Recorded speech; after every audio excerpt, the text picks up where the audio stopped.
Thank you for coming back to Polka Dot Mailbox. And if you're new, welcome. Today I'm going to make for you a little mini album. I'm working with Maggie Holmes' Willow Lane collection. I'll give you a quick little flip through of all the products that I'm using: puffy stickers, frames, the 6x12 cardstock stickers, standouts, 6x8 paper pad, the foam stickers, and I'm also using the SCT sampler.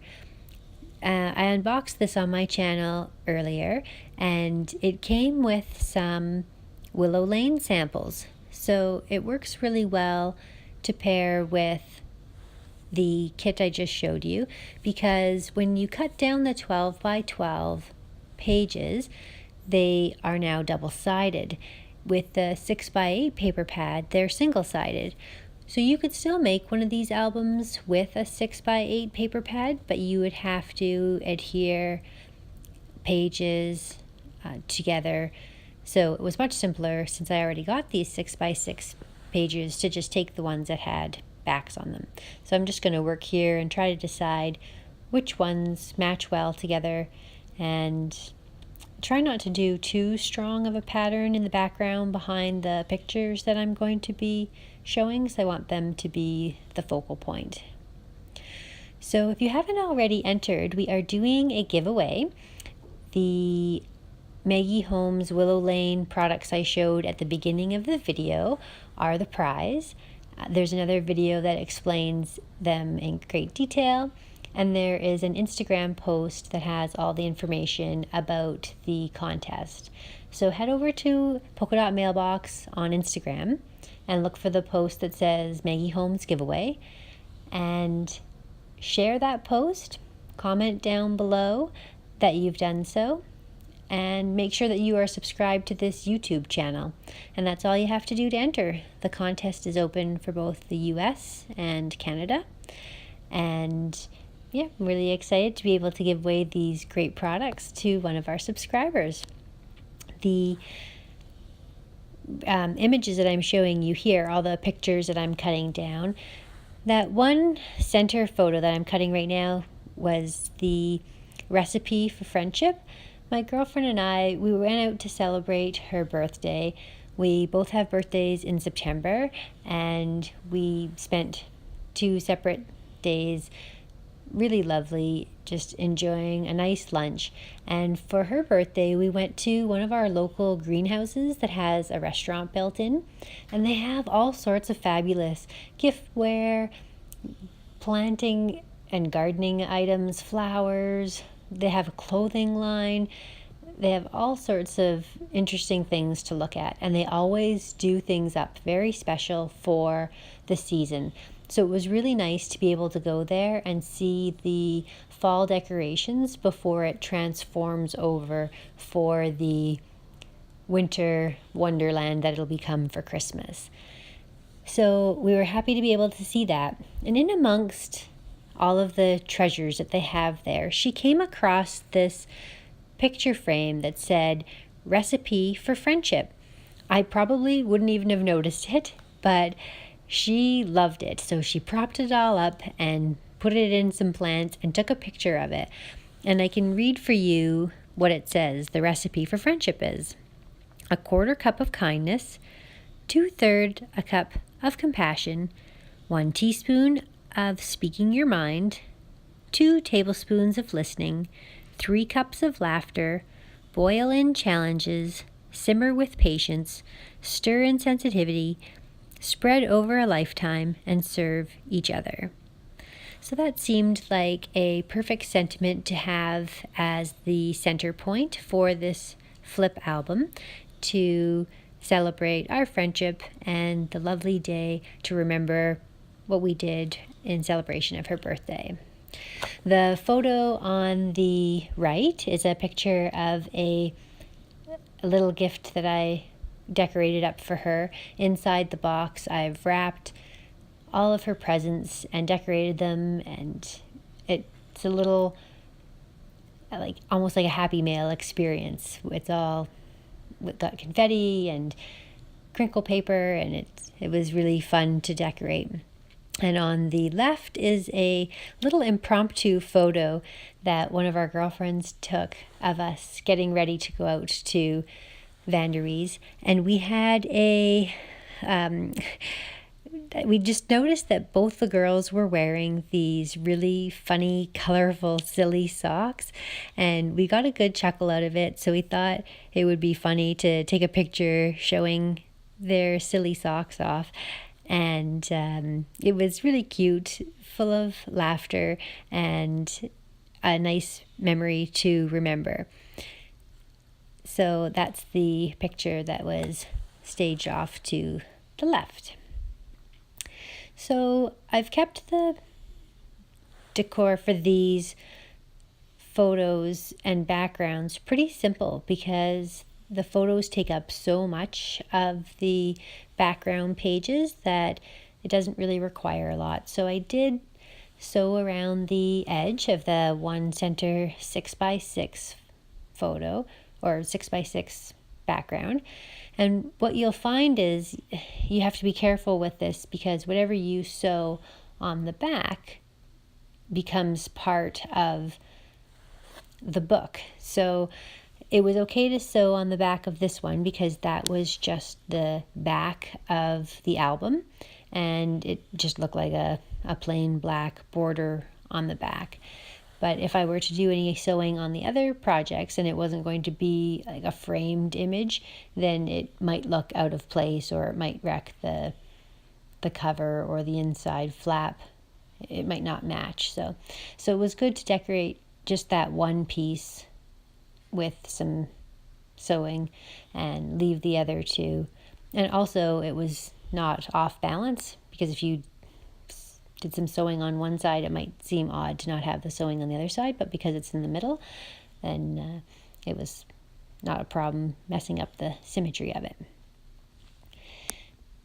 So what I do for these little 6x6 albums is I just take a piece of washi tape and I line up the pages together, and then I just put the washi tape down. I use the washi tape to hold it in place, and washi tape's fantastic for this because it has so much play. You can easily pick it up and take it off or move it around if it doesn't work quite right. So then I'm just going to take this and flip it over, and I'm going to push those other overlapping ends down. And then I'll go in and I'll take some more washi tape and I'll just complete the line so that it shows all the way across on each side. And you can use as plain or as colorful of a washi tape as you like for this. Then just go over and fold the edges so that it stays nice in place. I really had a lot of fun working with this collection. I love the colors and all the different elements and the cute images. I didn't actually end up using a lot of the products because it didn't require much. The paper is really the main focal point with the pictures. So I just did a few simple little touches on each of the sides. I'm going to put the doily on the one side and add some of the cardstock stickers. Because we were at my girlfriend's house, I'm going to go ahead and put a house down in the bottom corner, and I'm going to decorate it up with a little rainbow in the background. And the rainbow is fitting as well because, again, it was not looking like it was going to be a nice day. It was actually raining when we started to make our plans to head out and pick the time that we were going to go. And it was looking very dreary and very cloudy. And then another birthday miracle. It ended up being a sunny, beautiful day, exactly the same way that it did on my birthday. Now, it wasn't as warm for her birthday, but we were inside. But it was nice that it was sunny and we were able to get some really cute pictures and to be able to sit out on her front balcony and open her presents after we got back and even explore some of the grounds at the greenhouse that we went to for the lunch. So it really was a lovely day, and it's nice to be able to document this with some of my favorite products. I'm doing something that I've seen a number of different people do as well, and I'm adding a little puffy sticker face to the window of the house. When I first saw those puffy stickers, I really liked a lot of the elements and images that were on that sheet. The stars and hearts and flowers and words were ones that I knew I could find lots of different uses for, but I wasn't really sure what I was going to do with these little cute critter faces. They were sweet, I really liked them, but it seemed kind of strange to just have like a floating head. I use a lot of enamel dots or sequins just to go in and add a little extra touch, just floating on a page where I wouldn't really want these little faces floating. But to put it on the house, like as if the little fox is peering out the window, was really a cute idea that somebody else had done on a project. And I've seen it a couple of different times, so I thought there's a smart use for those little faces. So I enjoyed putting that little layer of texture, and it also put a little pop of color that I was looking to add to that little cluster. So I'm pretty happy with the way this is turning out. And now I'll move over to decorating the inside flap, which will be the second thing that you see when you open up the little mini album. I'll take one of the chipboard stickers from the 12 by 12 chipboard sticker sheet and put it up in the corner on top of one of these ephemera pieces that came in the SCT sampler. And I'm going to adhere that dream, dream, dream to the center of those pages. Those pages actually are a little notepad. There are a number of them that flip up and you could actually write on them. It made it sort of awkward. I wasn't really sure how to go about adhering things to it, because it added a little bit of a layer when I go and I put my other little embellishment in the bottom right hand corner. I wasn't sure, should I put it up on foam dots or not, but I ended up just gluing it all down, even though it was a little bit uneven with the layers being a little bit off, because that paper has that layer there. But the butterfly looks cute there. And that was pretty simple and quick to put together. And here is the thing that I had the most fun doing, was the front cover, because I have been dying to open up these little frames with the pom-pom trim and be able to decorate with them. So I have been wanting to either make a little shaker out of them or to put a picture in behind. And I had a glassine bag that was, well, it's actually a glassine envelope that was twice as big really as the frame. So I just go and cut that in half and then glue the edge on the one side so that it creates a full pocket, and then it leaves the top part open so that I can put some different embellishments and things inside. What I end up putting inside are a multitude of sequins. And when you put sequins in with a glassine bag, it kind of changes their color. So you really have to sort of test it out by either holding the sequins over or underneath the bag or putting them in and see how it changes the color, because it just adds a little cloudiness to them. But it's always fun to mix and match and take all the sequins. So I knew that I was going to decorate the frame with one of the standouts, and I thought it would be good to draw colors in from the standouts. So there's a lot of gold and teal, blue and pink. So that's the colors that I went with for filling the bag.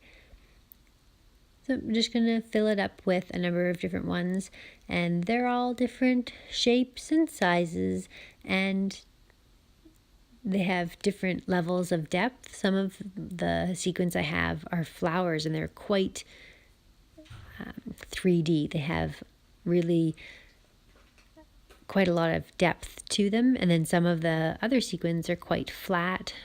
But all the different variations add a level of interest to the background, and you don't end up seeing a lot of the sequins and backgrounds of projects typically, although you can see quite a good amount of the ones that we do here.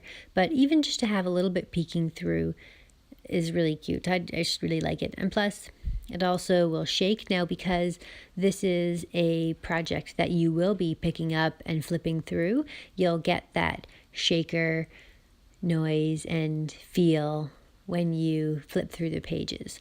So that's a nice element as well.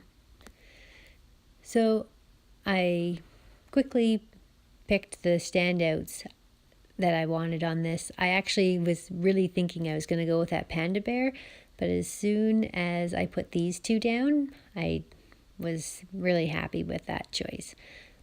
So I go ahead and glue the edge of the glassine bag, and I seal it off, and then I'm going to glue the glassine bag to the frame, and I just do the edges again so that everything can shake around freely within the bag. When I put those two standouts on the opposite side, it actually adhered quite well to the bag, so that's why I lifted them up one half at a time and then glued them in place this way. But overall, it was really fun to finally use these. I've been sort of thinking about this project idea for a long time, and it was nice to see it finally come together. So as a final touch, I'm just going to add a little saying or phrase to the frame, and I like that there is the black accent color in the frame, and I thought it would be nice to tie in a black sentiment as well. But before I do that, I really wasn't very happy with the background color of the cover, so I do go in and adhere a 6x6 page that I'm much happier with the colors of for the front. And like I was saying before, even if you were using the 6x8 paper pad to put together a 6x album, if you were cutting them down to 6x6 pages, you could simply do this same thing. And then you have a little bit more flexibility and freedom that you get to choose either side, because when you're working with pages that have a decorated side and you want to be using your papers efficiently, then you're kind of stuck with that image that comes on the back, and it isn't necessarily what you want, like this example. So I go ahead and I choose the sentiment that's a little bit bigger there. And then when I put the sentiment on the frame and the heart, it was just kind of floating above. So I'm going to go ahead and put some foam tape on the back of the sentiment and adhere that in place. That way it's adhered not just to the sides and the ephemera, it's stuck to the glassine bag as well.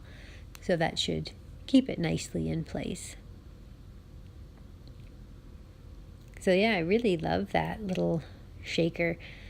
Then again, just going to add that last little doily to the front cover just to blur the edges a little bit, and you don't see a lot of it, but it's cute and it's consistent with when you open it up and there's that little doily that's inside and the same elements of black inside, and yeah, it looks just cute overall. So I'm just gonna use the glue gun to glue again just the edges.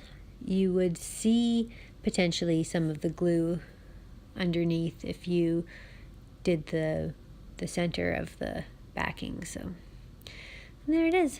That was a quick, easy, fun little project to put together. It was it was a lot of fun to work with this collection. If you haven't already entered the contest, please do so. You have a few more days left, and good luck to all that enter.